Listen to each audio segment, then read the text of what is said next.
devant toi, nous t'adorons, ô grand roi.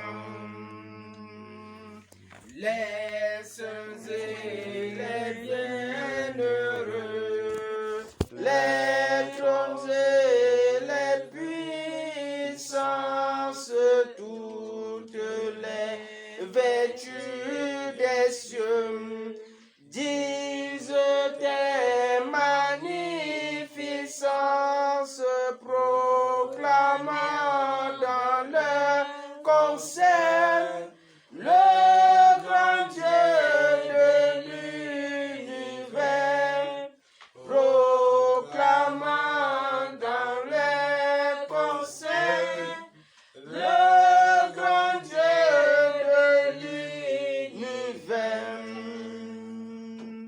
Saint, Saint, Saint est l'Éternel, le Seigneur Dieu des armées. Son pouvoir est immortel, ses œuvres partout s'aimer font éclat de sa grandeur, sa majesté, sa splendeur font éclat de sa grandeur, sa majesté, sa splendeur. Sauve ton peuple, Seigneur, et bénis ton héritage, que ta gloire et ta splendeur soient à jamais son partage. Conduis-le par ton amour jusqu'au céleste séjour. Conduis-le par ton amour jusqu'au céleste séjour. Gloire soit au Saint-Esprit, gloire soit à Dieu le Père, gloire soit à Jésus-Christ, notre Sauveur, notre frère, son immense charité dure à perpétuité, son immense charité dure à perpétuité. Le 19. Mon sauveur, vous connaissez ça? Souffrit sur la croix. 19.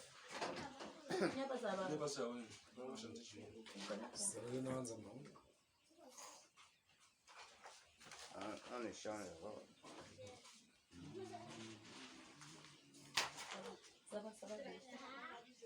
Nous allons prendre le 377. Dieu tout puissant, il n'y a pas ça. Oh, donc cantique là est comment? On va faire un cantique assez là. Au nom divin, mon rédempteur Jésus. 350. Il n'y a pas. Attendez, prends mon cantique dans le truc.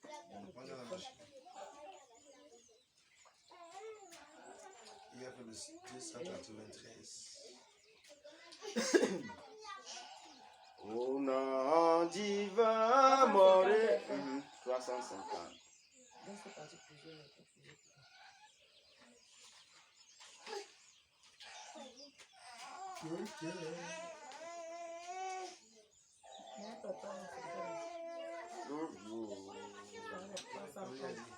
Non seulement le 293.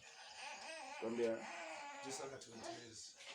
Tout joyeux, bénissons le Seigneur. Chantons et célébrons ses louanges, adorant à la fois le Sauveur. nous joignons au céleste phalange. Gloire à Dieu, gloire à Dieu, gloire à Dieu. Que ces chants retentissent en tout lieu. Gloire à Dieu, Gloire à Dieu, que ce chant retentisse en tout lieu. Dieu dans son incomparable amour, du ciel envoya son Fils unique, et la terre et les cieux dans ce jour s'unissent pour chanter ce cantique. Gloire à Dieu, gloire à Dieu, gloire à Dieu, que ces chants retentissent en tout lieu. Gloire à Dieu, gloire à Dieu, que ces chants retentissent en tout lieu. Le châtiment qui produit la peine, Jésus-Christ l'a subi pour mon âme. Il voulut expier nos forfaits. Amour à lui sur le bois infâme. Gloire à Dieu, gloire à Dieu, gloire à Dieu, que ces chants retentissent en tout lieu. Gloire à Dieu, gloire à Dieu, que ces chants retentissent en tout lieu. Nous voulons en retour, bon sauveur, t'aimer par-dessus toute autre chose. Forme ton amour dans notre cœur, et puis de chacun de nous dispose. Gloire à Dieu, gloire à Dieu, gloire à Dieu, que ce chant retentisse en tout lieu. Gloire à Dieu, gloire à Dieu, que ce chant retentisse en tout lieu. Gloire à Dieu, gloire à Dieu, gloire à Dieu, que ce chant retentisse en tout lieu. Gloire à Dieu, gloire à Dieu, que ce chant retentisse en tout lieu. Soif de ta présence, Divin chef de ma foi, dans ma faiblesse immense, que ferais-je sans toi? Chaque jour, à chaque heure, oh, j'ai besoin de toi. Viens Jésus et demeure auprès de moi. Des ennemis dans l'ombre rôdent autour de moi. Accablé par le nombre, que ferais-je sans toi? Chaque jour, à chaque heure, oh, j'ai besoin de toi. Viens Jésus et demeure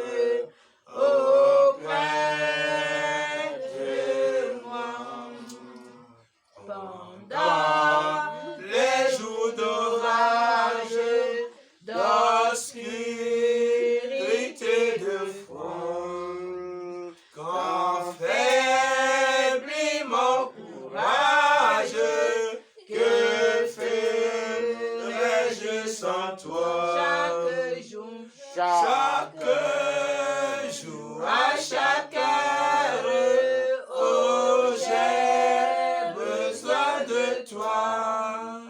Viens, Jésus, et demeure auprès de moi. Oh, Jésus, ta présence, c'est la vie et la paix.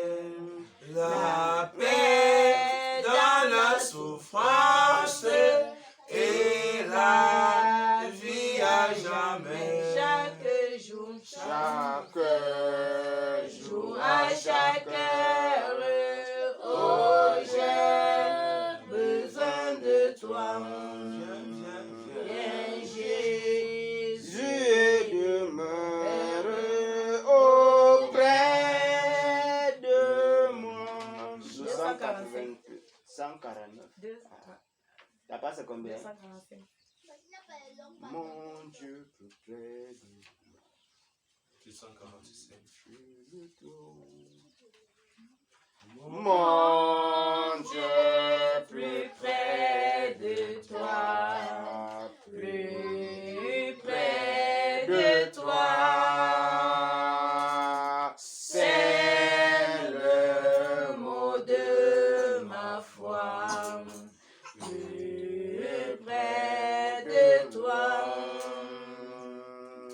dans le jour l'épreuve déborde comme un feu. Garde-moi près de toi, plus près de toi. plus près de toi, Seigneur, plus près de toi. Tiens-moi dans ma douleur, tout près de toi. Alors que la souffrance fait son œuvre en silence, toujours plus près de toi, Seigneur, tiens-moi. Plus près de toi, toujours plus près de toi. Donne-moi ton secours, soutiens ma foi. Que Satan se déchaîne, son amour me ramène toujours plus près de toi, plus près de toi. Mon Dieu, plus près de toi, dans le désert, j'ai vu plus près de toi, ton ciel ouvert, et l'air à bon courage, ton chambre avec l'orage. Mon Dieu, plus près de toi, plus près de toi. 249A. Amen. 249A. Quelqu'un a dit là-bas, puis le bon voyage. Amen. 249A. Toi qui disposes de toutes choses, et nous les donnes chaque jour. Reçois au Père notre prière de reconnaissance et d'amour. Le don suprême suprême, le don suprême, que ta main sainte, que ta main sainte, c'est notre pardon, c'est ta paix et ta clémence, raison immense, est le plus grand de tes bienfaits. Que par ta grâce, l'instant qui passe, serve à nous rapprocher de toi, et qu'à chacun vers ta demeure, nos cœurs s'élèvent à la foi. Toi qui disposes de toutes choses, et nous les donnes chaque jour. Reçois au Père notre prière de reconnaissance et d'amour. Le don suprême, que ta main sainte, c'est notre pardon, c'est ta paix et ta clémence, raison immense, est le plus grand de tes biens. Que par ta grâce, l'instant qui passe, serve à nous rapprocher de toi, et qu'à chacun vers ta demeure, nos cœurs s'élèvent à la foi. 188 et tu le dis, Jésus. Jésus est tout. 188. 148. 148. Jésus est au milieu de nous. Toi, chantons. Jésus est au milieu de nous. Son regard s'abaisse sur nous. Sa douce voix l'entend de vous. Je veux vous bénir tous. Bénir. Je veux vous bénir tous. Sa douce voix l'entend de vous. Je veux vous bénir tous. Jésus est au milieu de nous. Son regard s'abaisse sur nous. Sa douce voix l'entend de vous. Je veux vous sauver tous.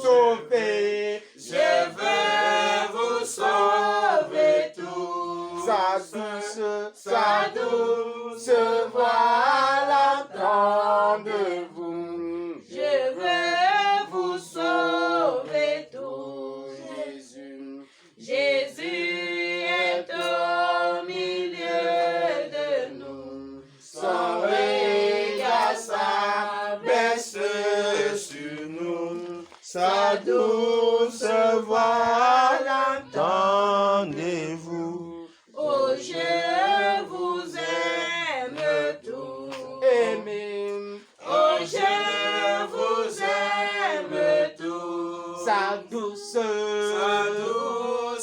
voix l'entend de vous. Oh, je vous aime On tous. va prier. Amen. Amen. Baissons nos têtes, nous sommes assis et nous allons nous tourner vers le Seigneur. Dieu de gloire et de bonté, toi la vie, toi la résurrection, Seigneur, nous tournons vers toi. L'Écriture déclare, Seigneur Père éternel, que ta parole, mon Seigneur Père, est notre vie. Nous nous tournons à toi, Seigneur Père, encore ce jour de grâce. Car dès ce matin, ta paix et ta présence et sainteté de gloire ont été avec nous. À cette heure, Dieu te voit, Seigneur Père éternel, nous nous tournons vers toi, Seigneur Père, dans la prière. Nous voulons te présenter notre conscience. Nous voulons te remettre, Seigneur Père, notre pensée. Nous désirons, Seigneur Père éternel, que tu nous assistes puissamment et sagement enseigné. Seigneur, nous refusons de faire une erreur quelconque, Seigneur Père, en ce qui concerne les Saintes Écritures, Seigneur. Garde-nous, Seigneur Père, sur les traces et les pas de la doctrine des apôtres, Dieu de grâce, Seigneur. Je te prie, oh Dieu de grâce, Seigneur Père, de nous venir en aide ce soir, de nous accorder plus de lumière, de nous accorder plus de sagesse. Viens diriger cet instant de rassemblement, Seigneur. Viens la conduire dans ta sainte grâce. Viens nous conduire dans ta vérité. Viens nous conduire dans toute ta vérité, Seigneur. Viens nous conduire dans toute ta vérité, mon Dieu, mon roi. Viens rendre parfait ta connaissance dans nos vies. Ô Saint béni soit-il. Ainsi, le Dieu de grâce, Seigneur Père, nous remettons nos pensées, nous remettons nos consciences, ô Seigneur Père, soumis à ton autorité. Nous renversons ici, Seigneur Père, toute hauteur et toute forteresse, toute pensée qui se lèverait, Seigneur Père, contre la connaissance de Christ, mon Dieu et mon roi. Nous nous taisons pour que, Seigneur Père, tu puisses croître en celui, mon Dieu, mon Seigneur. Nous rétrogradons pour que, Seigneur Père, tu puisses croître en celui, mon Dieu, mon Seigneur Père. Nous voulons nous remettre à toi, Seigneur Père, et désirer que Dieu de grâce, Seigneur Père, que le Saint-Esprit soit l'enseignant en celui, mon Dieu, mon roi. C'est pourquoi, mon Dieu, Seigneur Père, nous te remettons nos lèvres, afin que Dieu de grâce, Seigneur Père, par nos lèvres, nous puissions dire ce qui est juste, ce qui est vrai.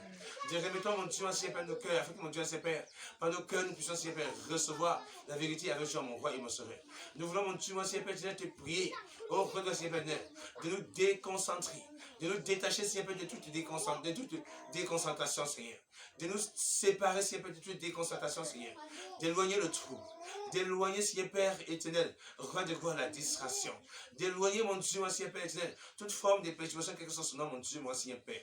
Nous voulons, oh Dieu, mon Seigneur Père, nous taire et laisser vivre Christ en nous maintenant, Père éternel. Nous voulons, mon Dieu, mon Seigneur Père éternel, nous diminuer et laisser Christ au Seigneur croître en nous, mon Dieu, mon Seigneur Père. C'est pourquoi, Dieu, mon Seigneur, nous voulons ouvrir la langue, la bouche, Seigneur Père, lorsque tu le dis, d'ouvrir la bouche, Seigneur Père. Et lorsque, Seigneur Père éternel, tu l'ouvres, Seigneur, mets ta parole dans nos lèvres, Seigneur Père, avec que Dieu, Seigneur Père, nous annoncions ton conseil, tel que nous l'avons reçu, Seigneur Père éternel. Fais-nous donner la grâce, Seigneur Père éternel, de ne jamais aller au-delà de ce qui est écrit, mais de demeurer, Seigneur Père, sur le fondement, Seigneur Père, établi par toi, Seigneur Père, par tes apôtres et tes prophètes. Toi, je suis ton appui en angulaire. Nous voulons prier pour ceux qui sont encore en arrière. Et que Dieu de grâce, Seigneur Père, tu permettras qu'ensemble nous puissions échanger et partager ce soir. Nous voulons te remercier déjà, Père, pour tous ces séjours de grâce. Depuis le premier jour, oh Seigneur, et voici, Seigneur Père, le thème du 4e jour. Nous voulons te dire merci. Merci de toutes les mobilisations que tu as faites. Merci, Seigneur Père éternel, de tout ce que nous avons entendu ici, Seigneur Père. Merci, mon Dieu, Seigneur Père éternel, des cœurs qui ont été visités, des cœurs qui ont été enseignés, des cœurs qui ont été éclairés, des cœurs qui ont été édifiés, Seigneur. Merci, mon Dieu, Seigneur Père éternel. Seigneur Père, tu as encore ajouté, Seigneur Père, de la lumière à notre lanterne. Merci de l'avoir éclairé, Seigneur Père, et de l'avoir, Seigneur Père, soustrait de toute forme de ténèbres. Nous te disons merci. Dans ce moment de grâce, Seigneur Jésus-Christ, nous te recommandons celui. Et la remettons entre tes mains, mon Dieu, mon roi. Nous recommandons nos pensées. Nous recommandons nos cœurs. Nous recommandons nos membres, Seigneur Jésus-Christ. Fais de nos membres, Seigneur Père, des instruments de justice. Des instruments de justice, Seigneur Père, pour ta gloire. Et qu'à ce mon Dieu, mon Seigneur Père, que l'esprit de grâce, que l'esprit de vérité, que l'esprit de sainteté, que l'esprit de justice, que l'esprit de pureté, Seigneur, soit au contrôle en celui, Seigneur, et nous conduise dans toute ta vérité. Merci pour ce soir et merci pour ce jour de grâce. Père, nous t'avons aussi prié dans ton nom puissant, en marchant prier. Amen. Amen. Que Dieu nous bénisse. Amen. Donc, on peut se tourner avec son frère et lui dire bonsoir. Bonsoir. Alléluia. Vous n'êtes pas des frères. Amen. Tournez avec ton frère et dis bonsoir. Bonsoir, frère. Bonsoir. Bonsoir, frère. Bonsoir. Bonsoir, frère. Bonsoir, ma soeur. Bonsoir, frère. Bonsoir, frère. Bonsoir, mon frère. Bonsoir,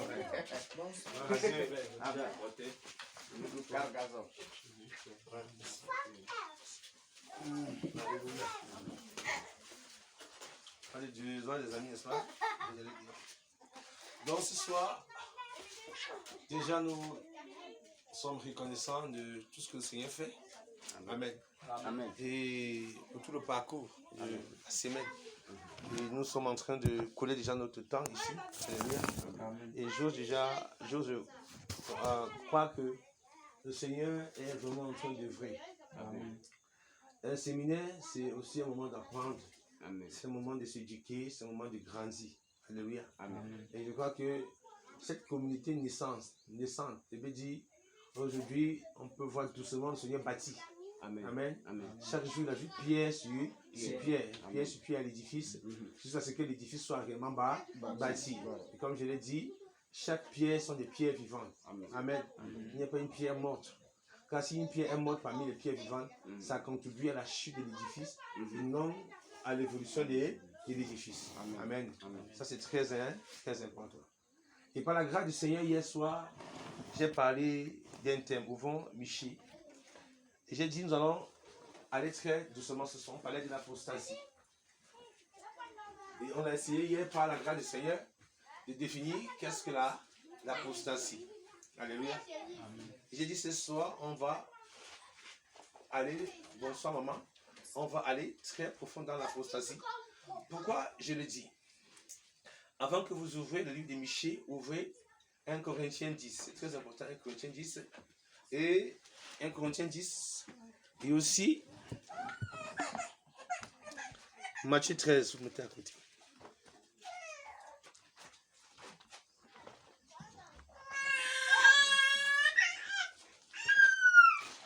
Je sais que déjà nous sommes réconciliés.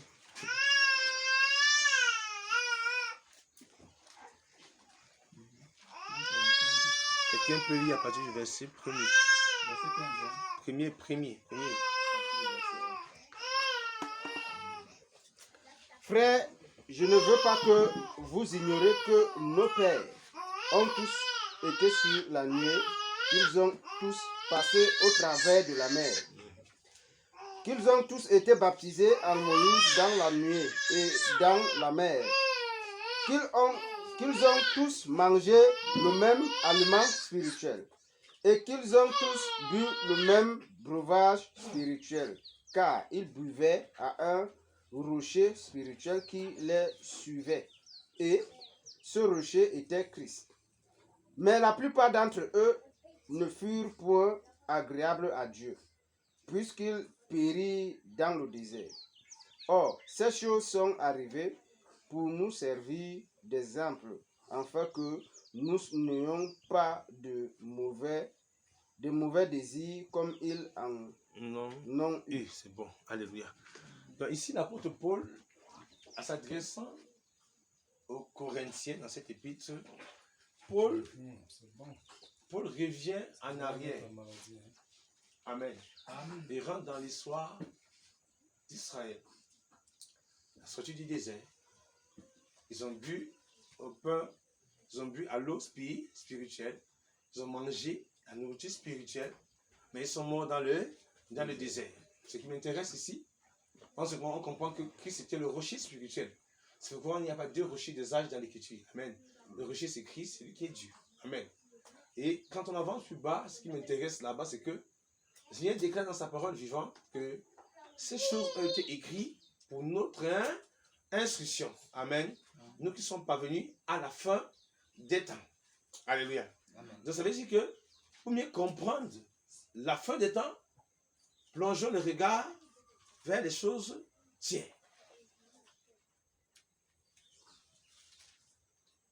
Est-ce qu'on m'écoute? Amen.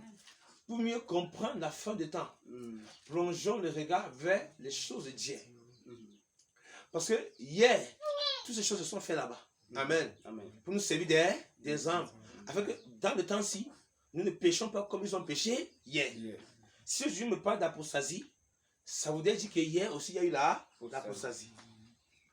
Alléluia. Amen. Mais comment donc l'apostasie a été mise en place? On va voir ça. Amen. Pourquoi il faut sortir de l'apostasie? Qu'est-ce que l'apostasie? Comment reconnaître l'apostasie? Alléluia. C'est très important. C'est pourquoi le chrétien qui est un chrétien en moitié. C'est-à-dire, comme aujourd'hui, on vous donne les Nouveaux Testaments. On vous tue. Parce que l'Ancien et le Testament de Jésus, parce que c'est même le Testament de Jésus, tout ça, cela vont ensemble. Amen. Vont ensemble. Ce qu'on parle du Père et du Fils. Amen. Celui qui est le Père a le Fils, celui qui est le Fils a le Père. C'est-à-dire que si tu as Christ, tu comprends d'abord l'Ancien. Alléluia. Amen. Et dans l'Ancien, on a parlé de l'apostasie. Parce que je vais partir dans l'Écriture pour te démontrer l'apostasie. L'esprit de l'apostasie. Et te ramener aujourd'hui dans l'histoire, te présenter l'apostasie. Alléluia. Amen. Et c'est ça. Souvenez-vous que dans la première alliance, Jéroboam, lui, a établi l'apostasie en Samarie. Jéroboam a établi ses propres sacrificateurs, ses propres lévis. Il a mis sa propre doctrine en place. Amen. Alléluia. Il a mis ses propres rites de purification en place. Et certains anciens d'Israël qui connaissaient la vérité se sont compromis avec Jéroboam parce qu'ils ont voulu manger à la table du roi impie. Amen. Et aujourd'hui, je vous rends compte que tous les systèmes religieux ont convergé avec l'Église catholique pour vous amener totalement, vous, soit Église ou la nation, à la perdition. Et ici, on parle de l'écuménisme. Gloire à Dieu. Et regardez, je vais aller très doucement, parce qu'il faut enseigner. Amen. Campagne d'apostasie. Quelqu'un s'assoit, il dit, mais apostasie, c'est quoi, c'est quoi? C'est parce que vous ne travaillez pas dans la Bible. Parce que quand tu travailles dans la Bible, ce n'est pas la première fois que Dieu parle d'apostasie. Quand Jéroboam a mené le peuple à se révolter contre Dieu, c'était là une apostasie. Amen. La révolte contre Dieu, c'est l'apostasie. Et c'était détaché des règles établies pour suivre des règles non établies. Alléluia. Souvenez-vous que dans le livre de 2 Timothée, je crois, 2 Timothée, si c'est 2, je crois, ou 2 Timothée 3 là-bas, Paul dit que si on ne combat pas d'après les règles, on ne peut pas être sauvé. Amen. La règle qui combat d'après les règles est disqualifiée. Et il dit même, la nature nous enseigne. Quand vous regardez le monde, regardez un peu les activités sportives. Il y a des règles. Il y a des gens qui sont disqualifiés seulement de mauvais démarrage. Amen. Il démarre mal, il est disqualifié, il perd 4 ans. Alléluia. Et nous, avec la foi, on démarre mal. On ne s'arrête pas pour regarder. On ne perd pas 4 ans, mais on perd l'éternité. Amen. Parce que le but de l'apostasie est là pour nous dévier du droit chemin. Ce n'est que ça. Amen. Et dans l'apostasie, il faut toujours un homme. C'est toi un homme que vient l'apostasie.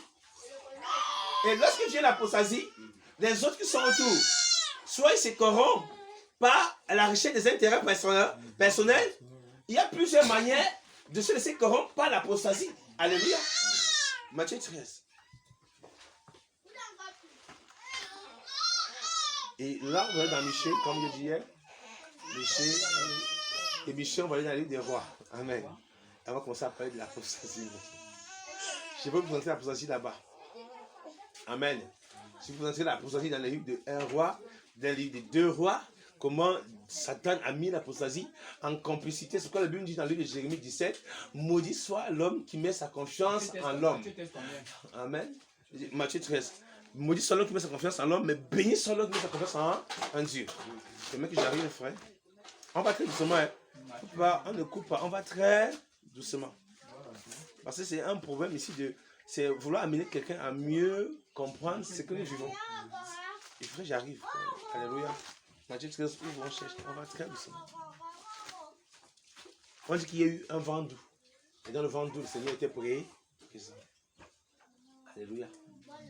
Quand Élie a vu le vent fort, Dieu n'était pas là.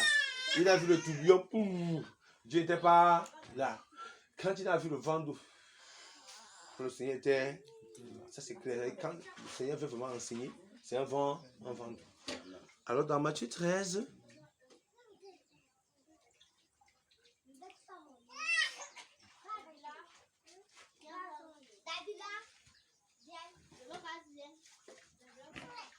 oui, c'est bien. Royaume de cieux.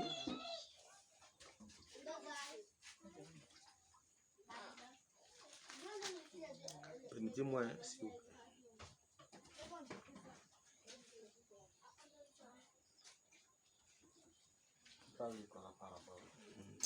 Oui, c'est pas une parabole. J'essaie juste de chercher ça, c'est un peu. Le royaume des cieux, c'est une parabole. C'est-à-dire, la Bible dit, là où le royaume des cieux est semblable à quelqu'un qui s'instruit, à un scribe qui s'instruit des choses passées pour connaître des choses futures. C'est ça, c'est en train de chercher là. On l'a dans la Bible.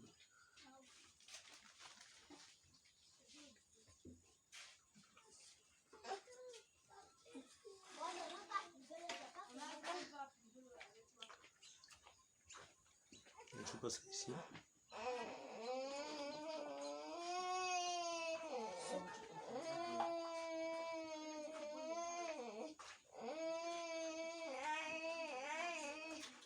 Voilà, c'est ça ici. Amen. On va prendre au verset 46 en descendant pour qu'on comprenne ce que Zem nous dit. Le royaume des cieux ressemble encore à un filet jeté dans la mer, qui ramène des poissons de toutes sortes. Quand il est rempli, les pêcheurs le tirent sur le rivage et s'asseyent. Puis ils mettent dans les paniers ce qui est bon et jettent ce qui est mauvais. Il ira de même à la fin du monde. Les anges viendront séparer les méchants avec les justes et les jetteront dans la fournaise de feu. Il y aura des pleurs et des grincements de dents. Jésus l'a dit, avez-vous compris tout cela? Et nous en bas dit, oui, ça c'est les guillemets, oui, ça c'est entre, je crois c'est les guillemets, oui, Seigneur, répondit-il, il leur dit, c'est pourquoi tout spécialiste de la loi, lisez chez votre version, tout spécialiste de la loi instruit de ce qui concerne le royaume des cieux. À un royaume des cieux, à un maître de maison qui tire son trésor des choses nouvelles et des choses anciennes. Lisez dans votre version, ici c'est un peu. À partir du verset combien là? À partir du verset 52. 47. Le royaume des cieux est encore semblable à un filet jeté dans la mer et ramassant des poissons de toute espèce. Quand il est rempli, les pêcheurs le tirent et après être assis sur le rivage, ils mettent dans des vases ce qui est bon et ils jettent ce qui est mauvais. Il en sera de même à la fin du monde. Les anges viendront séparer les méchants avec les justes et ils les jetteront dans la fournaise ardente où il y aura des pleurs et des grincements de dents. Avez-vous compris toutes ces choses?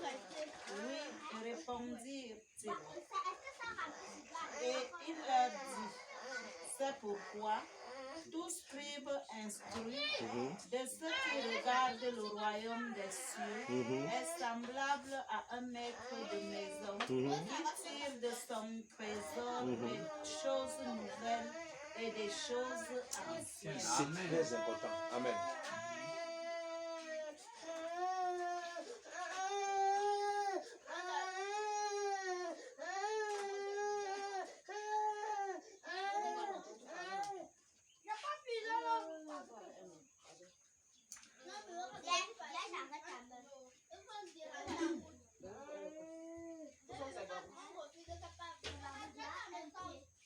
C'est pourquoi tout scribe instruit. C'est quoi un scribe? Automatiquement. Tout scribe instruit du royaume des cieux. Il doit faire comment? Elle semble à un père de famille qui tire ses trésors, des choses comment? Anciennes. Nous. C'est comment avec les enfants? C'est quelle distraction ça? Tu pars où avec elle? Moi, Elle je est partie avec eux. distraction comme ça. Partez avec eux. Arrête la main, vous partez.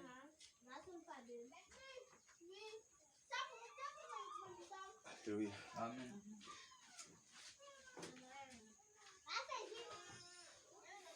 On va reprendre. Venez à 52. 52. Et il leur dit, c'est pourquoi tout scribe instruit de ceux qui regardent le royaume des cieux est semblable à un maître de maison qui tire de son trésor des choses nouvelles et des choses anciennes. Vous savez que normalement un vrai enfant de Dieu, s'il est vraiment instruit des choses qui concernent le royaume des cieux, doit tirer son trésor des choses nouvelles et des choses anciennes. Ça veut dire que là encore, on nous renvoie où? Allez regarder devant. Amen. Vous me comprenez maintenant. Donc si on me parle d'apostasie, dans ce 2 Thessaloniciens 2. Amen. Alléluia. Il faudrait que j'aille à quelque part voir si hier, il y a aussi, et si hier a existé l'apostasie. Comment ça fonctionnait? Amen. Et quelles ont été les conséquences de l'apostasie d'hier? Amen. Pour être vigilant maintenant et échapper à l'apostasie. Alléluia. Afin d'avoir part à l'héritage promis. Est-ce qu'on comprend? Je n'ai pas encore touché l'histoire. Je vais prendre dans la Bible d'abord l'histoire biblique pour vous présenter l'apostasie avant d'entrer dans l'histoire historique. Amen. C'est très important en tant que chrétien. C'est pourquoi lorsqu'on manque le bon fondement, amen, on a déjà échoué. Quand on manque le bon fondement, on a échoué.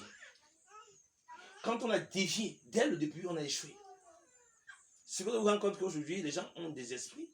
Il y a les doctrines trinitaires, l'autre dit il y a 3 dieux, tout ça, ça vient d'où? L'autre dit l'église c'est le temple c'est le bâtiment, oui, il y a ça où? D'autres disent célébrer Noël, célébrer janvier, tout ça, calendrier grégorien, ça vient d'où? D'autres on a Pâques avec S, ça vient d'où? Baptême, on verse l'eau sur la tête, ça vient d'où?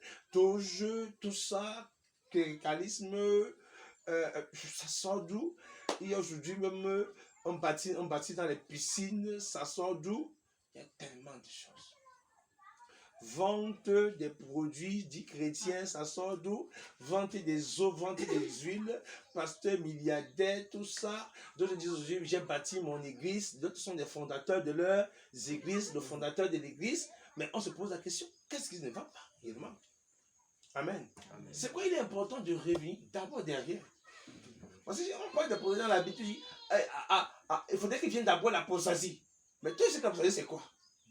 Quelle est l'image de l'apostasie que l'Écriture te présente? Amen. Pour te dire qu'aujourd'hui, voilà l'apostasie, je dois échapper. Parce que l'apostasie est toujours conduite par un homme. Amen.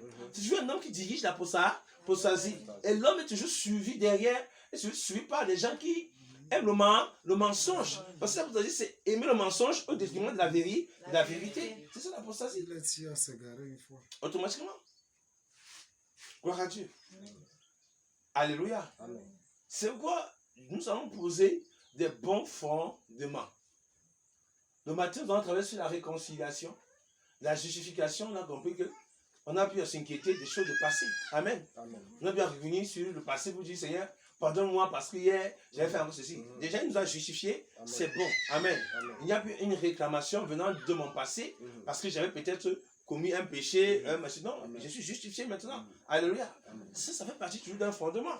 Maintenant, on va dans notre fondement sur le point où on a besoin de se poser des questions sur ce que nous voyons. Amen.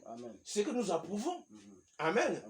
Parce qu'aujourd'hui, pour plusieurs, ce sont des systèmes qui deviennent le salut. D'autres croient que c'est en adhérant à un mouvement qu'on est sauvé. D'autres pensent que c'est en suivant une pensée, la pensée d'un groupement de chrétiens qu'on est sauvé. Pourtant, le salut, c'est Christ lui seul. Amen. Celui qui a le Fils a la vie. Celui qui n'a pas le Fils n'a pas la vie. Donc, il est question d'avoir le Fils. Il est question d'avoir Christ pour avoir la vie. J'ai Christ, je ne pars pas à quelque part, j'ai la vie. Amen. Et si j'ai Christ, je saurai me rassembler avec ceux qui ont aussi Christ. Alléluia. Donc, vous voyez que la vie éternelle ne dépend pas du fait qu'on va à gauche, qu'on va à droite. On se met dans des sources amères. Amen. On se met à pécher même avec ceux qui sont en train de pécher contre Dieu. Alléluia. Parce que le mystère de l'iniquité, l'Écriture nous déclare dans le 19e siècle que ça existait déjà. Donc ça existait déjà. Et ça existait avant. Amen. Sachez que Israël a connu l'apostasie et des grandes apostasies. Et souvenez-vous, dans l'apostasie, je veux dire, l'apostasie ne nous empêche pas d'avoir des richesses matérielles. Non. Au contraire, l'apostasie, c'est la postérité financière. C'est ça qui endort les gens. C'est ça l'apostasie. Vous allez voir, on va voir. Amen. Quand Dieu détruit Samarie, Samarie est à son apogée. Ils étaient riches. Il y avait des richesses en Israël. Samarie était riche, détruit. Dans toutes ces richesses, il y avait de la fraude, la corruption, l'injustice, l'idolâtrie, tout ça. Amen. Quand il va détruire Judas, c'est la même chose. Alléluia. Vous voyez, ouais, les gens ont pris pour, comme vous avez demandé, dit que votre œuvre, votre argent ne peut pas vous sauver. Parce que les gens se sont appuyés sur ces richesses matérielles qu'ils avaient. Et l'apostasie, c'est ça. Amen. Ça amène une autosuffisance. C'est-à-dire, tu te dis, non, je suis sauvé. C'est ça l'apostasie. Tu crois à un mensonge que toi tu te qualifies pour enfant de Dieu. Amen. C'est vrai quand le Seigneur vient, étant le grand réformateur, il a dit, vous avez pour père le diable et vous voulez accomplir le dessein de votre père. Et quel était le dessein de votre père? Le nouveau ordre mondial, la religion mondiale. C'était le dessein. Jésus a prophétisé sur ça. Alléluia. Et si on ne repart pas là-bas devant, comment on va avancer? Au fond dans Michée 6. Alléluia. Comment allons-nous donc avancer? Parce que dans Michée 6, on va souligner Omri. C'est là où je vais vous amener. Nous allons quitter Michée. Nous allons retourner. Parce que je ne veux pas qu'on perde beaucoup de temps pour aller sur le. Si vous lisez Amos, Osée, tout ça, rendez-vous compte que ça parle d'une période précise. Amen. On parle d'une apostasie dans les contrées de Juda et de Samarie. Amen. Ça parle bien de cette apostasie-là.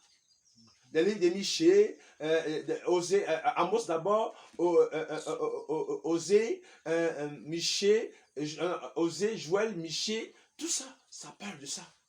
Même Esaïe, amen. Alléluia. Esaïe a prophétisé la même période, presque la même période que Osée. C'est peut-être 740 avant Jésus. Alléluia. C'est presque la même période. Et maintenant, le problème, c'est que comment donc sortir de l'apostasie? Parce que l'apostasie, ça nous communique quoi? Amen. C'est quoi dans Jérémie 17? J'ai dit, maudit est l'homme qui se confie en l'homme. Allez lire Jérémie, vous allez comprendre que Dieu s'adresse aux prêtres, aux pasteurs, aux prophètes, aux chefs du peuple. Il dit, c'est vous qui égarez le peuple. Et il s'adresse au peuple, vous qui les suivez. Vous laissez égarer par eux. Amen. Donc le péché du peuple, c'est parce qu'il suivait à l'aveuglement ceux qui les dirigeaient. Gloire à Dieu. Dans le temple, on faisait toutes sortes d'abominations. Avant qu'on arrive là-bas, ouvrons Jérémie 7. Jérémie 7.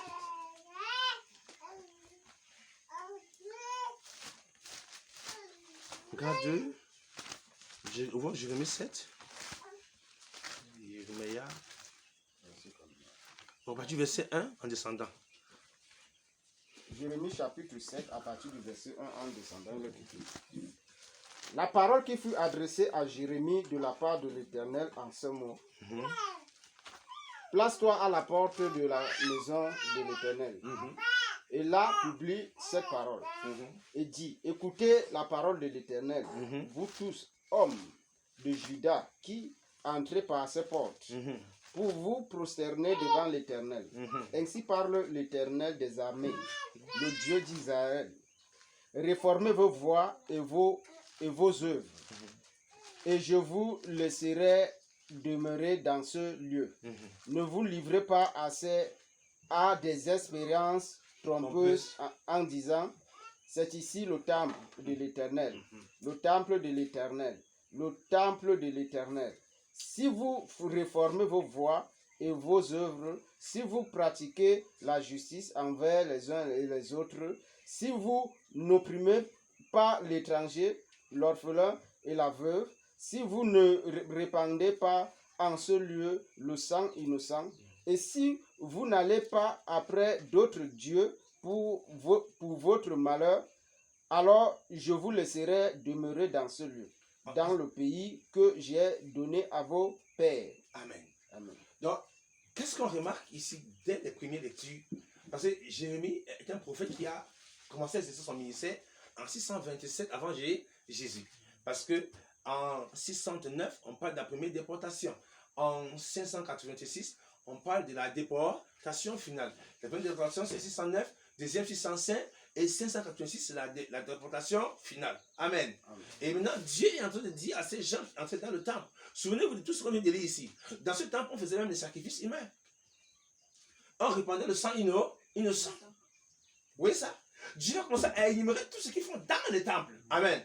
Et dit, si vous venez entrer ici, et vous dites, c'est là que vous venez me chercher, réformez vos voies. Mais on ne vous dit plus ça aujourd'hui. Donc l'apostasie était dans le temple. Amen. Ézéchiel 8. Ézéchiel 8, tu crois? Non, Ézéchiel 8. Parce que je peux d'abord vous ramener sur l'apostasie. Là où il y a l'apostasie, l'Esprit de Dieu n'est pas là. Amen. On fait toutes sortes de vols, de sacrifices humains. Comme la dernière fois en Côte d'Ivoire, on a égorgé un champ en pleine église. Et parti avec sa tête. Nous allons continuer à crier, les gens ne vont pas nous comprendre. Mais c'est pour leur âme. Il n'y a rien de nouveau sous le soleil. Ce qui a... Je regarde, maman. Je confirme ça ici. Que nous ne fassions pas des erreurs.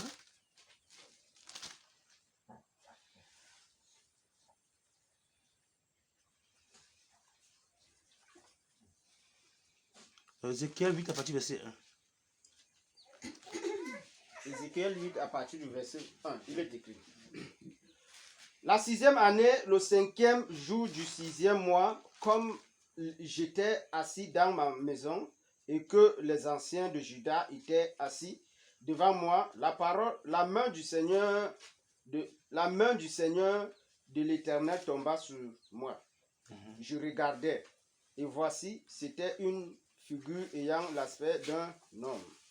Depuis ses reins en bas, c'était du feu. Et depuis ses reins en haut, c'était quelque chose d'éclatant, comme de l'airain poli. Il étendit une forme de main et me saisit par les cheveux de la tête.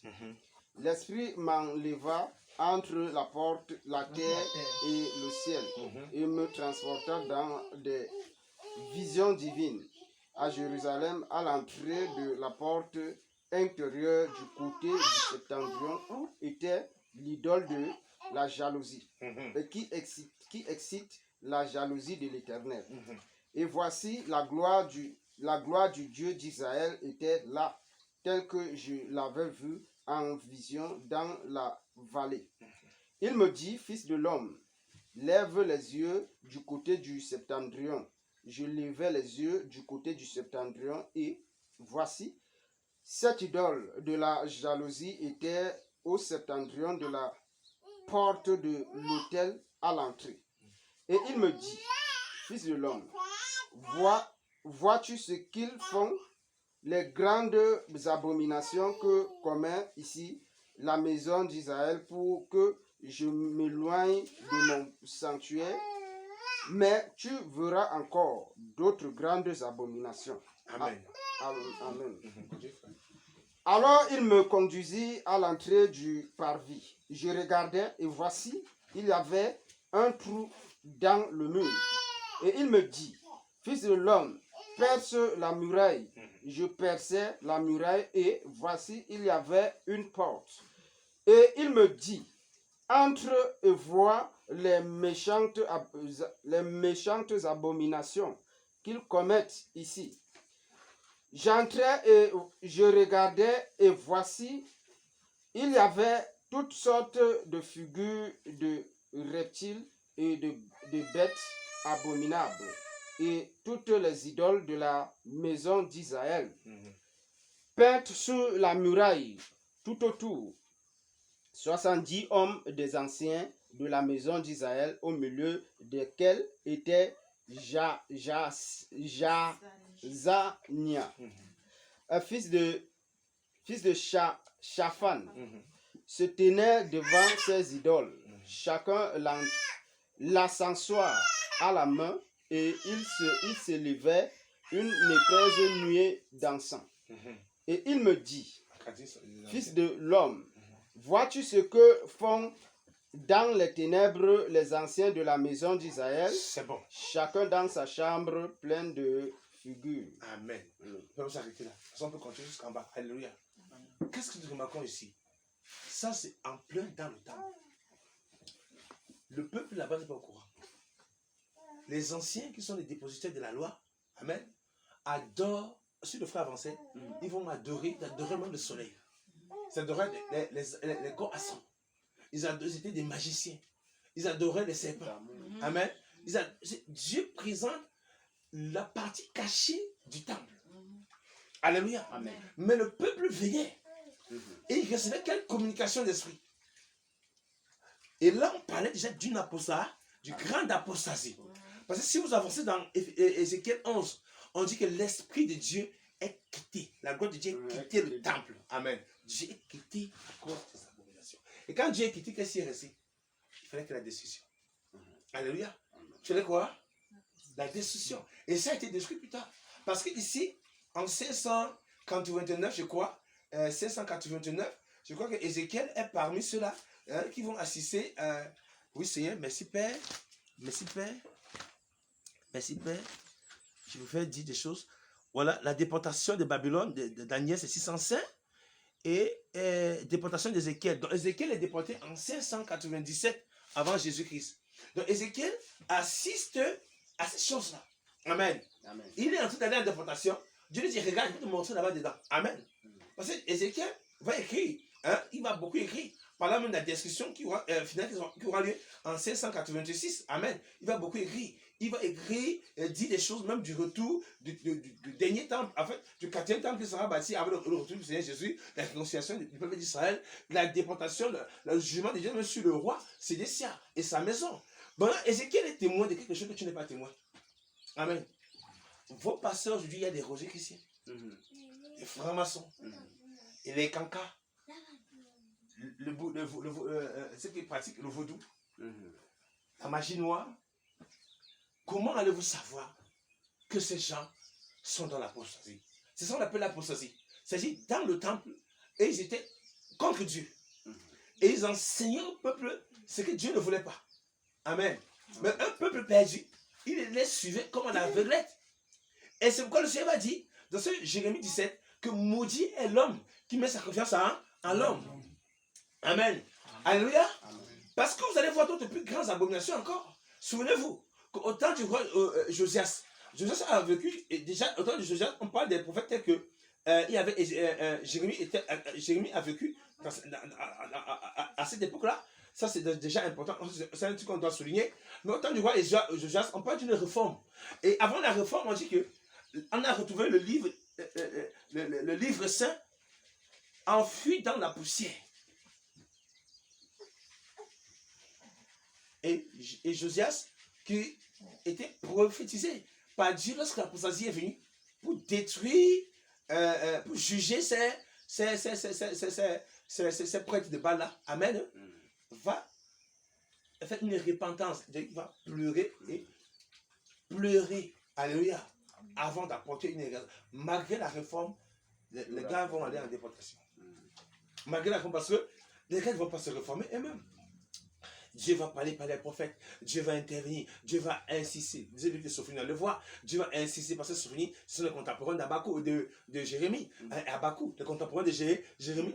Dieu va insister par les prophètes, insister. Mais l'attitude des enfants d'Israël sera polluée par l'apostasie. Quand on est dans l'apostasie, on sort, c'est difficile de se détacher. Parce que l'apostasie peut te suivre même dans ta chambre. Amen. Et tu meurs avec ça, tu pars en enfer. C'est ça les conséquences de l'apostasie. Parce qu'après l'apostasie, il faut un dépouillement. Est-ce que nous sommes prêts à nous asseoir et nous laisser dépouiller? Tout ce qu'on a entendu, tout ce qu'on a appris. Quand on va lire tout à l'heure, on va vous rendre compte que Jésus n'est pas au courant de tout ça. Nous sommes aujourd'hui bâtis sur le fondement de Constantin Ier et non sur le fondement de Jésus-Christ de Nazareth. La fondation ecclésiastique que nous suivons aujourd'hui est une fondation constantinopale. Alléluia. Ça vient de Constantinople. Constantin, l'empereur de... Voilà. Et revenons dans le livre de Michée. Comme je disais, parce qu'on va aller très doucement. Souvenez-vous que Dieu juge dans l'apostasie tous ceux qui sont à l'intérieur. Amen. Grand comme le petit. Et il dit, ne participe pas au péché de tout, oui. Dans le livre de 2 Corinthiens, si on va lire tout à l'heure, au verset 14, il dit, quelle part entre la lumière et les ténèbres? Quelle part entre le fidèle et l'infidèle? Quelle part entre le temple de Dieu et les idoles? Quelle part il va parler, il avait dit, c'est pourquoi sortez du milieu de mon peuple, séparez-vous. Amen. Dit le Seigneur, et je vous accueillerai. Ne touchez à rien d'impur. Donc si on sort, on est encore dans la saleté, comment il va nous recevoir? Donc le Seigneur, dans ses enseignements, savait qu'il devait avoir l'apostasie. mais il donne comment il faut faire pour sortir de l'apostasie. Amen. Dans Michée 6, Michée chapitre 6. Verset combien? à partir du verset, frère, à partir du verset 13 jusqu'à la fin. Michée chapitre 6, verset 13, il est écrit. C'est pourquoi je te frapperai par la souffrance. Je te ravagerai à cause de tes péchés. Tu mangeras sans te rassasier. Et la faim sera au-dedans de toi. Tu mettras en réserve et tu ne sauveras pas. En ce que tu sauveras, je le livrerai à l'épée. Tu sèmeras et tu ne moissonneras pas. Tu presseras l'olive et tu ne feras pas d'onction avec l'huile. Tu presseras le mout et tu ne boiras pas le vin. On observe les coutumes d'Omri. En fait, pourquoi? Parce que les gens observaient les coutumes d'Omri. Qui est Omri? Qui est Omri, dites-moi. Frère, continue jusqu'à la fin. Et toute la manière d'agir de la maison d'Akab. Notez ici, Omri, maison d'Akab, oui. Et vous marchez d'après leurs conseils. En cas de conseil, oui. C'est pourquoi je te livrerai à la destruction. C'est clair.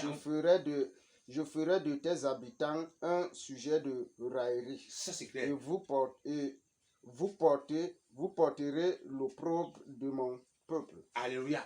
Et il dit, c'est pourquoi je te livrerai à la destruction. Donc, en cas de destruction. Donc, écoutez, qu'est-ce qui se passe entre Dieu et son peuple? Entre Omri, Akab et le peuple, et le conseil d'Omri et la destruction de Dieu. Comment Dieu va livrer son peuple à la destruction à cause des conseils d'Omri et d'Akab? Qui est Omri? Qui est Akab? Qu'est-ce qu'ils ont enseigné à Israël? Amen. Et Dieu dit en bas au peuple que vous avez vécu des moments difficiles. Vous avez sémé, pas manger. Faites ceci, pas être rassasié. Amen. Et il les fait comprendre tout ce qui était bien pour vous hier, tout ce qui abondait. Il y a un manquement. Mais ça n'a pas été pour vous une interpellation. Amen. Quand vous manquez aujourd'hui de révélations, vous manquez de sagesse dans l'écriture. Alléluia. C'est parce que vous êtes séparés de Christ. Et je suis séparé de Christ, vous êtes séparé de son esprit. Dieu dit, le Dieu qui a fait le ciel et la terre. D'après Actes d'Apôtres 17, il n'habite pas dans le temple fait de mains d'hommes. Et vous a dit ça. Mais vous êtes dans le temple de fait de mains d'hommes, vous appelez ça l'église. Lui, il n'habite pas là-bas. Qui habite donc là-bas? Question. Alléluia. Alors maintenant, quel est l'agissement de Omri? Qu'est-ce que Omri, qui est le père d'Akab, a communiqué à Akab? Et lorsqu'on parle d'Akab, on parle de Jézabel. Amen. Lorsqu'on parle de Jézabel, on parle des prophètes de Baal qui ont mangé à la table du roi. Donc, à cause des hommes que nous suivons, nous allons mourir. Dans l'apostasie, ils l'ont vécu hier. Amen. Et il y a des conséquences. Parce que de cette prophétie que nous avons ici, amen, Judas sera déporté. Ils vont mourir. Dieu fera mourir les enfants. Amen. Dieu va permettre qu'on les gorge les enfants devant les yeux. Amen. Ils vont vivre une destruction terrible et totale, sans sentiment. Amen. Parce que le peuple s'est livré à l'apostasie. Et aujourd'hui, on nous dit, dans le 2 Thessaloniciens, si nous le levons pour le lire avant de continuer, amen, des avertissements que nous ne prenons pas au sérieux.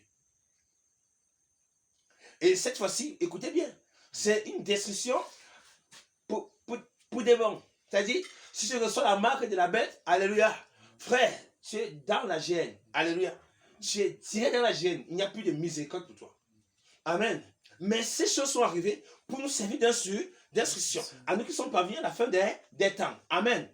Pour que nous ne péchons pas comme eux. Qu'est-ce que nous pouvons profiter de ces instructions d'hier pour aujourd'hui essayer de nous détacher du plan machiavélique que Satan a mis en place pour nous amener dans la perdition?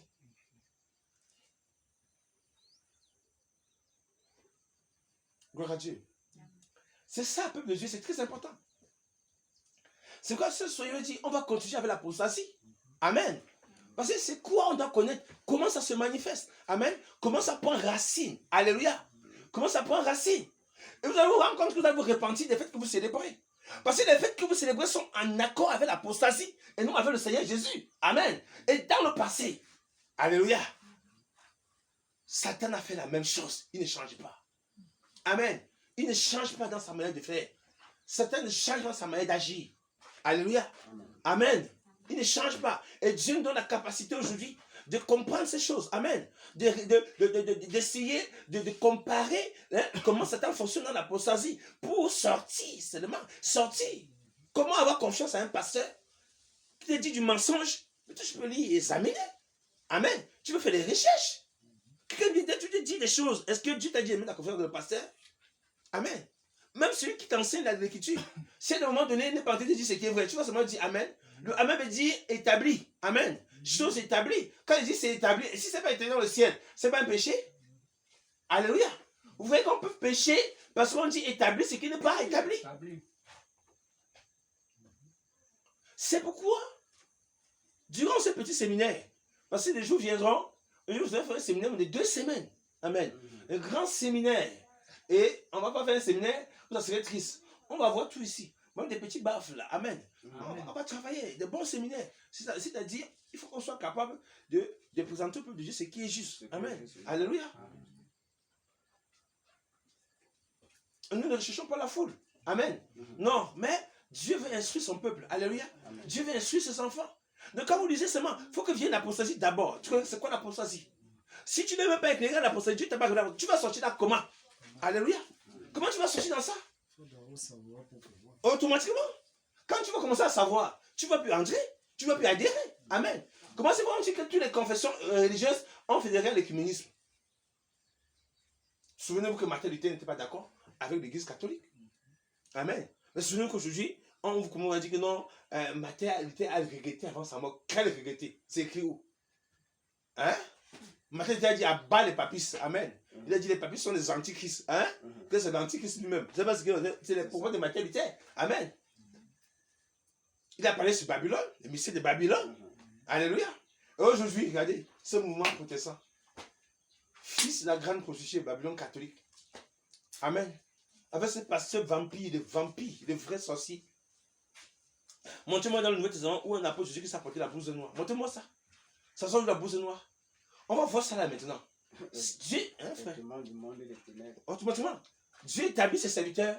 Certains établit ses serviteurs, c'est clair. Alléluia. Dieu donne sa loi. Satan donne aussi sa loi. Amen. Gloire à Dieu. Amen. Il y a un combat qui se fait là. Amen. Les ténèbres veulent prendre le dessus. Mais la lumière dit, tu ne prendras jamais le dessus. Les ténèbres veulent même régner sur les enfants de la lumière.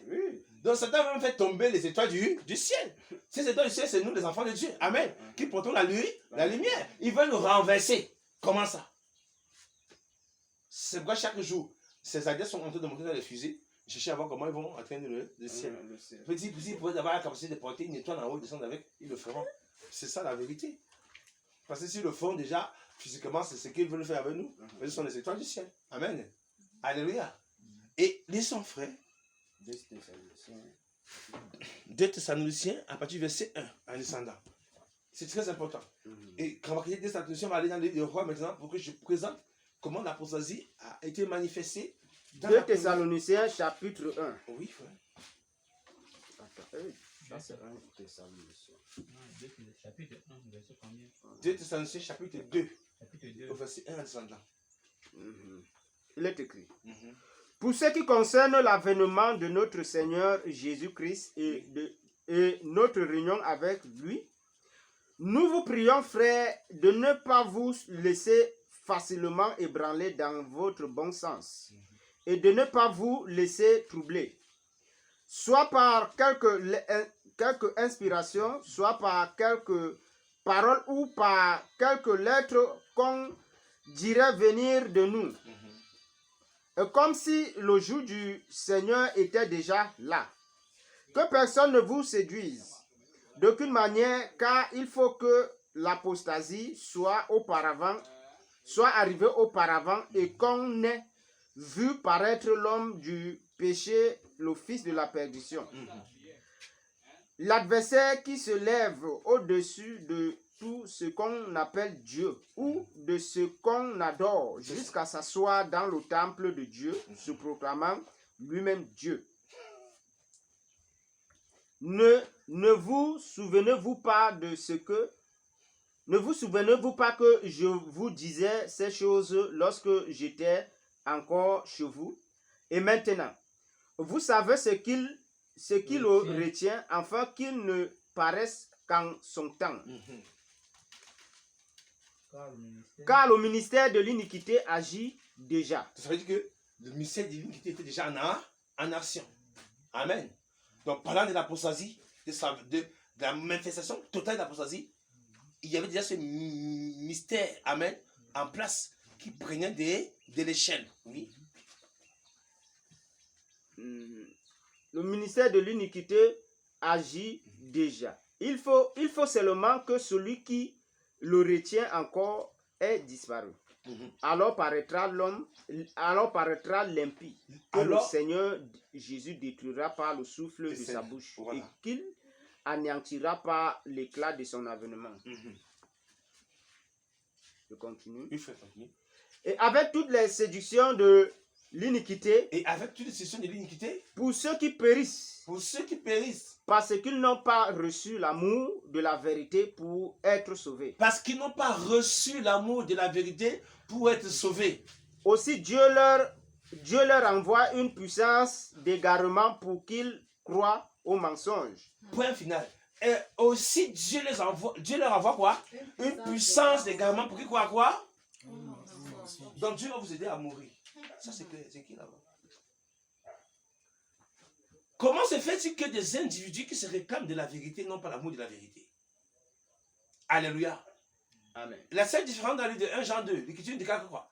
Que la différence entre ceux qui sont dans le livre de l'erreur et ceux qui sont dans la vérité, c'est que nous avons reçu l'onction qui est le Saint-Esprit et qui nous enseigne toute la vérité. Amen. C'est-à-dire que normalement, en tant qu'enfant de Dieu, nous sommes censés être imprégnés de la vérité. Mon esprit est imprégné de la vérité. Mon âme doit être imprégnée de la vérité. Mes actions doivent être imprégnées de la vérité. Ma vie doit être imprégnée de la vérité. Donc la recherche de la vérité doit toujours être mon souci. Mais le Seigneur dit ici, les gens n'auront pas l'amour de la vérité. Quand on va vous dire que ce n'est pas la vérité ça, ce n'est pas ce qui a été hier, ce n'est pas le fondement des apôtres. Les gens vont dire, ah, laissez-nous tout ça. C'est un même Dieu. Vous faites la jalousie au prêtre, pourquoi? Hein? Vous faites la jalousie pourquoi? Parce qu'ils ont conçu les hôpitaux, vous avez conçu quoi? Ils ont conçu les écoles. Allez même voir ces écoles qu'ils ont conçues. Et regardez-moi ce qu'on vous enseigne aussi là-bas. Amen. Le mystère de l'iniquité agit. Et aujourd'hui, je vous pose la question. Combien parmi vous ou parmi nous iront en enfer? Alléluia. Combien parmi nous iront en enfer? Allez par ignorance.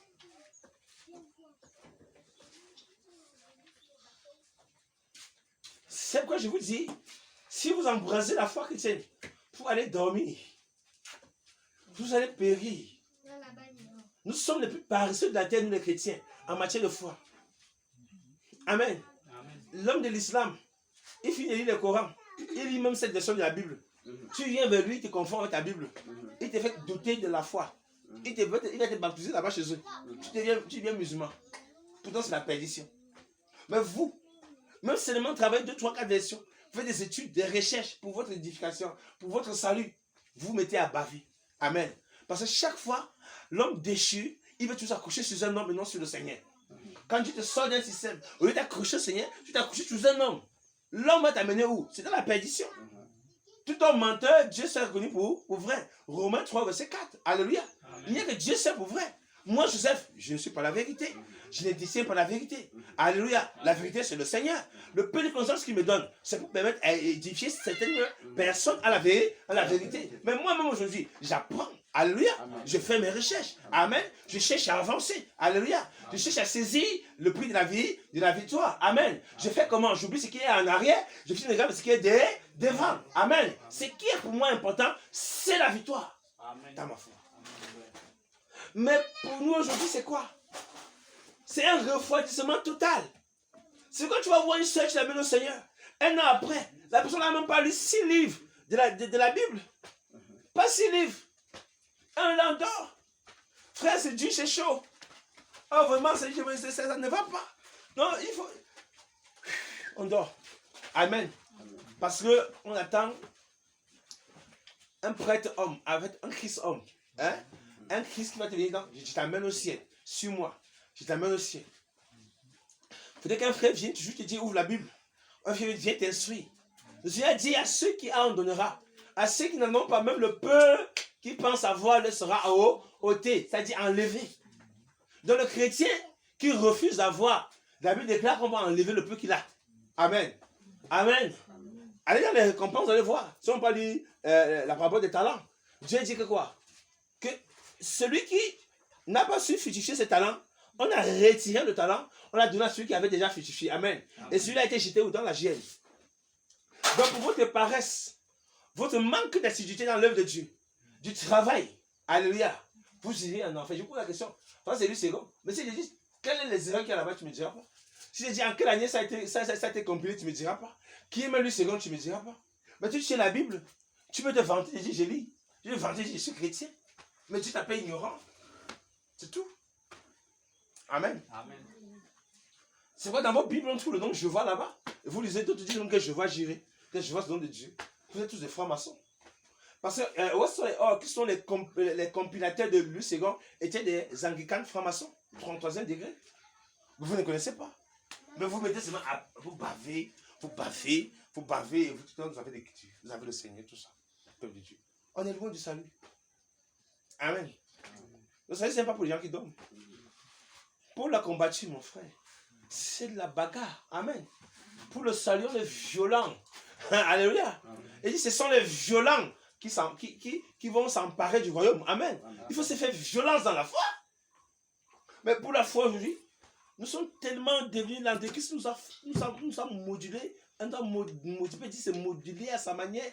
Nous sommes devenus aujourd'hui tellement. On accepte le mensonge, c'est-à-dire, pour nous, ça ne nous dérange pas. Amen. Non. Tu dis la vérité à ta soeur, non, tu l'as fait mal, tu l'as blessé. C'est pas l'amour. L'amour, c'est quoi? Dis-moi. C'est quoi l'amour pour vous? Non, c'est pas comme ça qu'il fallait dire. Non. Oui, maman, je t'écoute. Alléluia. C'est quoi l'amour? Et même l'Écriture déclare que l'amour consiste à dire la vérité à son frère. L'amour doit dire la vérité. L'amour doit te dire à ne pas aller dans la fosse au lion. Amen. Mais pour nous, l'amour, c'est quoi aujourd'hui? L'amour, c'est que non.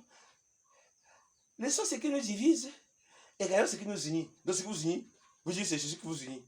Mais la parole, si, qui concerne Jésus, c'est ça qui vous dit, vous êtes que des possédés. Amen.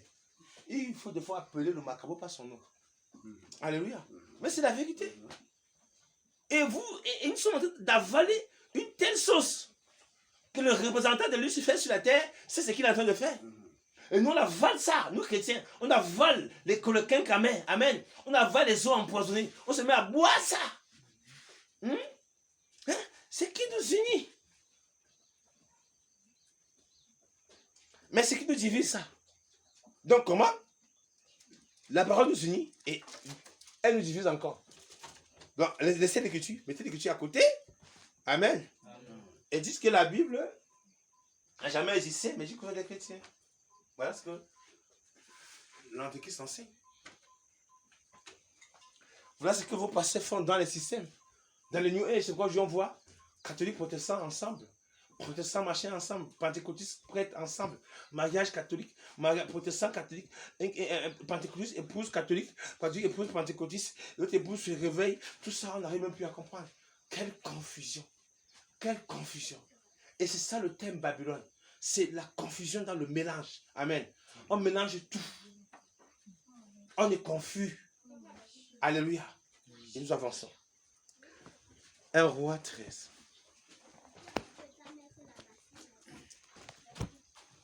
Donc, si l'amour de la vérité n'est pas en vous, et je l'ai dit, tu es baptisé au nom du Père, du Fils, du Saint-Esprit, tu n'es pas baptisé.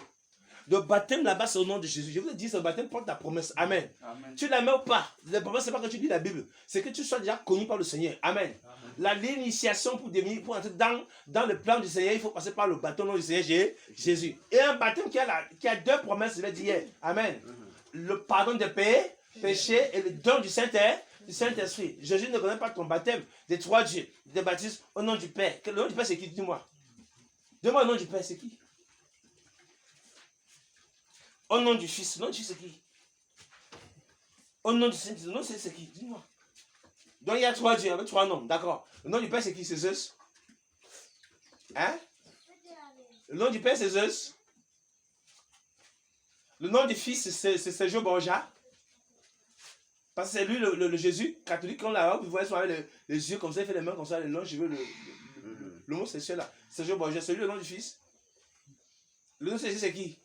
C'est le Kundalini. C'est ça le nom de Saint-Esprit. C'est le Kundalini, ça. Amen. Donne-moi dans le nom du Père, alors je comprends. Dans Jean 17, Dieu dit que je t'ai fait connaître, tu me l'as donné, je l'ai fait connaître ton nom. Donc ils ont connu le nom du Seigneur, du Père. Le nom c'est d'homme qui alors, qu'ils ont connu. Et vous, je ne connaissez pas le nom du Père. Hein? Dites-moi alors. Et lorsqu'on vient, vous faites du n'importe quoi, peuple de Dieu, l'apostasie, vous acceptez. Au détriment de vos âmes. Parce que ces gens-là ne recherchent pas le salut de vos âmes. Ils vous envoient dans la perdition, ils vous dépouillent. Ce n'est que leur problème. Amen. Ils vous possèdent avec toutes sortes de mauvais esprits, des serpents de mer. Alléluia. J'ai entendu des mal, tout le monde parler de l'eau de feu. Amen. Vraiment, c'est terrible. Si Amen met encore les pieds là-bas, c'est que vraiment, il est dans l'apostasie. Ça, c'est clair. Parce qu'il faut qu'on dise ce qui est juste. Vrai. Amen. Comment vous montrez-moi dans l'écriture, là, vous avez vu l'eau de feu? Les gens ont fait des alliances maintenant avec les Maïwata, même les reines de côte de Kribi, les reines de côte qui sont partout là-bas. Hein? On vient vous proposer les choses données par la reine de côte et vous prenez ça. Comment la reine de côte ne va pas faire alliance avec vous? Hein? Et aujourd'hui, on va dire, je veux me marier. Tu te maries quand tu es marié. Tu es marié à la reine de côte. Tu vas te marier comment? La reine de côte connaît que l'homme n'a qu'une seule femme. Moi, je veux dire la vérité. C'est pas parmi nous aussi. On a encore besoin qu'on s'assied. On prie pour la délivrance de certains frères. Amen. Et c'est dans ça. Alléluia. Tout ce que vous avez mis sur vous. On veut faire une alliance, une sémence d'alliance. Mais, peuple de Dieu, jusqu'à quel niveau, vraiment, Satan vous a aveuglé. J'ai fait une sémence d'alliance. Mais mon frère, quelle alliance encore tu vas inaugurer aujourd'hui? Pourtant, tu es dans la nouvelle alliance déjà. Amen. Alléluia. Christ a inauguré la nouvelle alliance par son sang. Toi, tu fais encore une sémence d'alliance. Quelle alliance? Mon peuple périt faute de connaissance. Alléluia. Et Dieu sait que parce que tu viens à consommer, moi, tu rejettes. C'est parce que le peuple aussi rejette la connaissance. C'est un peuple qui ne veut pas se laisser instruire. Il ne veut pas se mettre au travail. Comme vous allez partir, je vais partir là, je vais pas dans quelques jours, pendant quelques jours. Beaucoup vont s'asseoir et coucher chez eux. Amen. Faire des petits business. Et c'est reposer. Nous sommes à l'heure du travail. Amen. La nuit est avancée, comme Paul le dit. Ce n'est pas le moment de dormir, de fermer les yeux. Amen. C'est le moment de travailler. Mettez de l'ordre dans vos vies. Amen. Investissez votre salaire. Vous attendez que je peux sortir, moi, Joseph, et je décède. Amen. Moi, je vais combattre ma part de combat. Hein. Amen. Alléluia. Amen. Je vais combattre ma part. Et j'irai vers mon Père aussi. Amen. Vers le Seigneur. Nous tous ici, nous sommes dans la bataille. Amen. C'est pourquoi on ne peut pas se reposer tant que le Seigneur n'est pas revenu. Parce que d'une manière à l'autre, la faute de Seigneur va entrer. On doit être dans un combat. Amen. On est dans un champ. Alléluia. Amen. Chacun doit avoir son épée à la main. Amen. Amen. On doit avoir l'épée à la main. Un roi. Un roi 13. À partir du verset. Un roi chapitre 13, à partir du premier verset, je lis au nom de Jésus.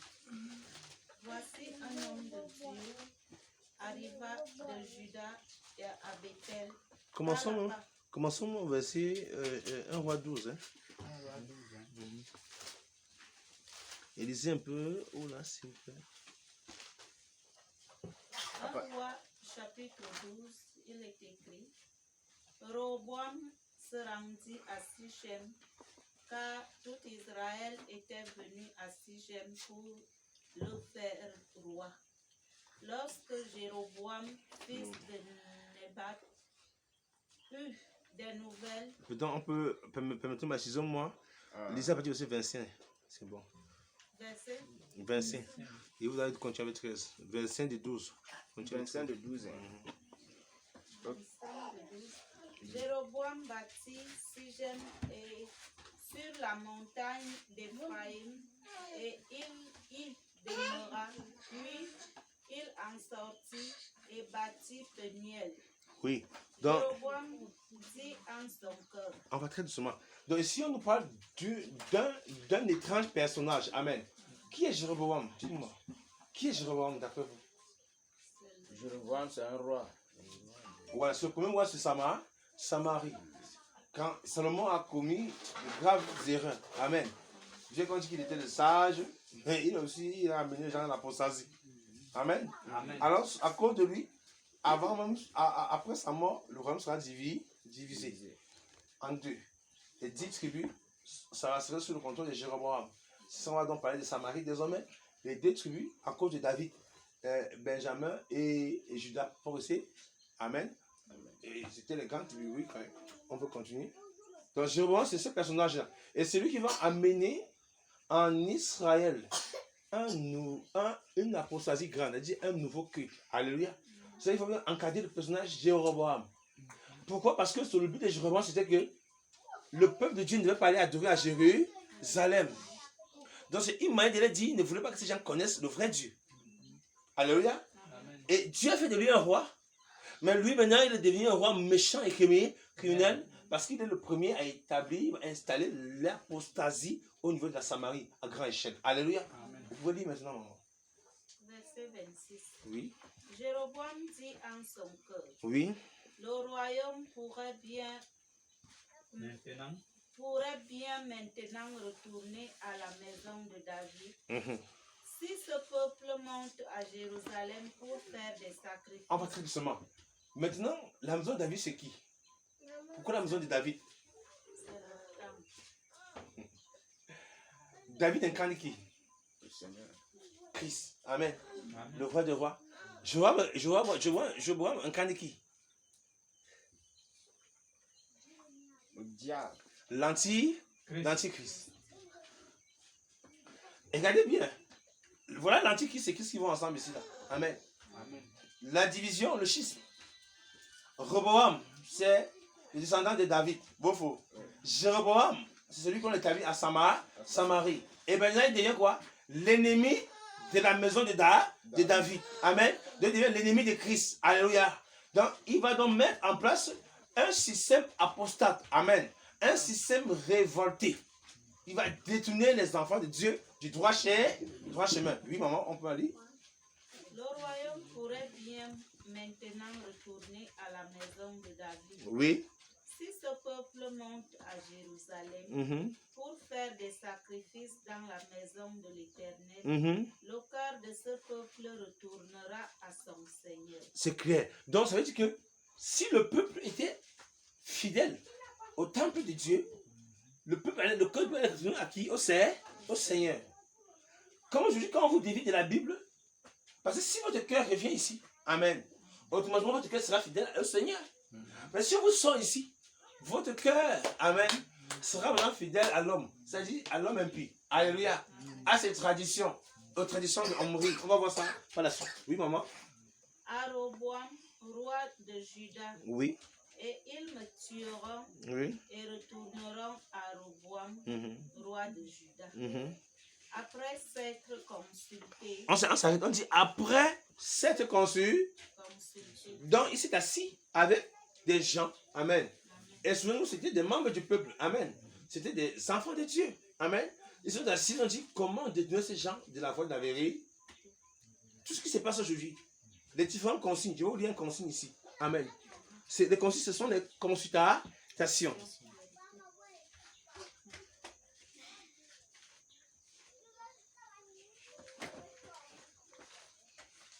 Merci, Père.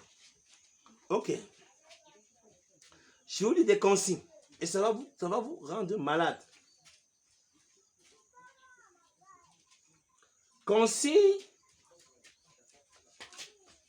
Consigne de Vatican II de 1962 en 1965. Réaffirmation des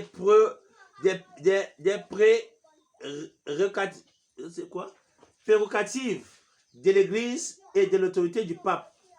Le culte du mariage devient une hyper d'huile, culte supérieur à celle rendue au saint.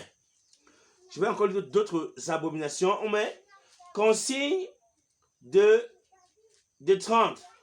Consigne de 30 de 1545 en 1563. En réponse à la réforme protestante, différents décrets sur le péché originel, sur la justification et les sacrements, la bénédiction nuptiale, dogme de la transustantation. C'est-à-dire que le fait de dire que dans l'Eucharistie, c'est la présence réelle de Dieu. C'est dangereux. Ça, c'est voté là-bas. Amen.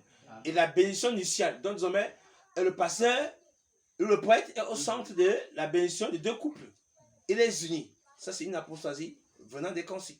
On continue à aller en bas. En 1854, Pape Pie VI, troisième dogme marial, l'Immaculée Conception. Donc Marie devient conçue sans péché. Concile de Vatican I. C'est là où vous allez tomber, vous tous bien malade. De 1869 à 1870, dogme de l'infaillibilité du pape, dont le pape devient Dieu.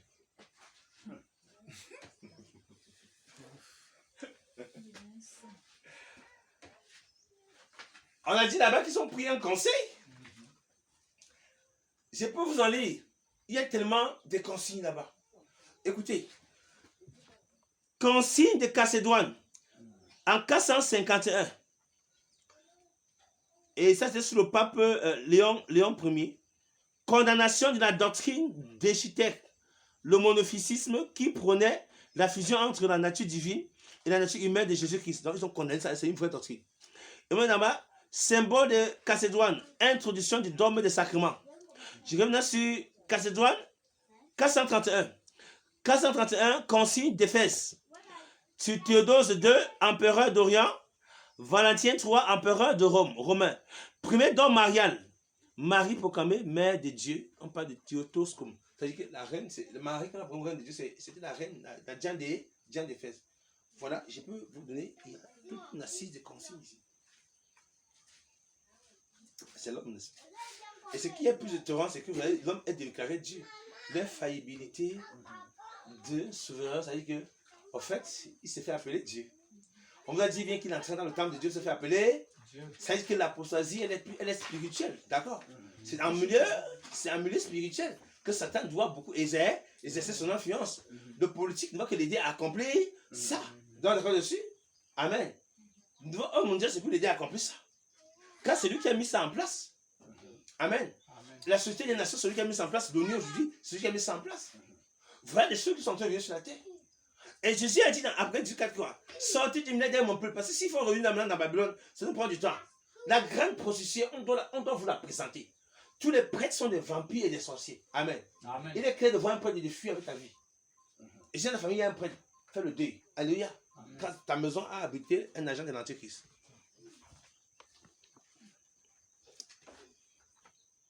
Gloire à Dieu. Amen. Avez-vous déjà lu ça? Que le pape est... Je peux vous en lire, il y en a d'autres.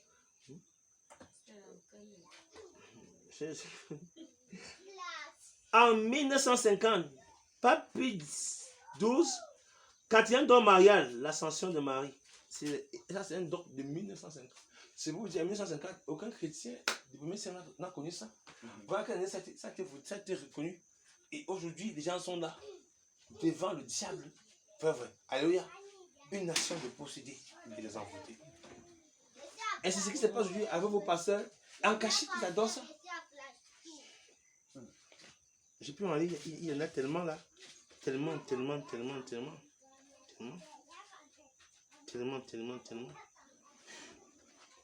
Alléluia. Amen. Alors, on dit qu'ils ont tenu un conseil. Vrai ou faux? Ils ont tenu quoi? Un conseil? Pour tuer qui? Somme 2. Vous faites son Dieu, vous gardez la page. Il tient un conseil donc pour tuer qui? Vous allez voir ce que nous vivons maintenant ici. Vous voyez que l'homme politique et l'homme religieux vont ensemble. Depuis quand? Depuis quand? Et on va voir ça dans la Bible, dans l'Ancienne Alliance, comment les hommes politiques et les hommes religieux ont mis en place l'apostasie. Amen. Par complicité. Et le bas peuple qui est ignorant, quand vous vendez d'abord des bêtes Bibles, amen, des Bibles qu'on a tellement diluées, frélatées, tout ça, vous tenez. Quelle information avez-vous, peuple de Dieu? Quelle information avons-nous? Je le dis la vérité.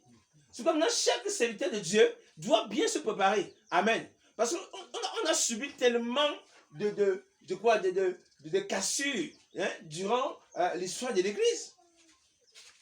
Les gens tiennent des Bibles même qui ne sont même, j'appelle ça même, c'est le roman. Amen. Ça n'aide pas.